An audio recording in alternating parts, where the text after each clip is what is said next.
On the surface, this amendment seems real plain and simple. Boy, why wouldn't you want to have to present an ID when you go out to vote? That's kind of a fundamental thing. It seems real simple, but the facts are anything but simple. This is a terrible amendment that not only is an attempt to restrict voting on the parts of seniors, on the parts of students.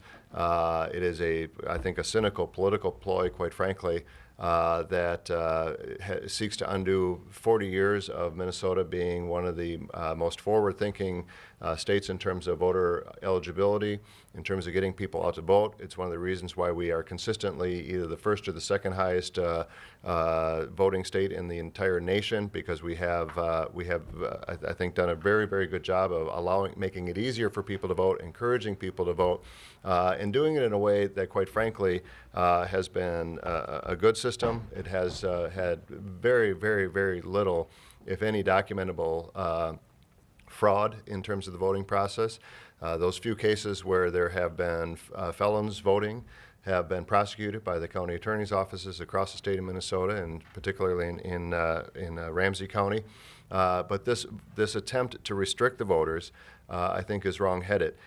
And in addition to all of that, and I think that's one of the reasons why Mayor Rybak and I are here, it is just another example of an unfunded mandate by the state of Minnesota to push problems of the state, or perceived problems of the state, or political, battles on the part of some of the legislative delegation, to push these costs back onto the cities across the state of Minnesota at a time where cities are really struggling to make basic budgets. Well, one of the big challenges on our plate is trying to figure out how would we actually implement this law.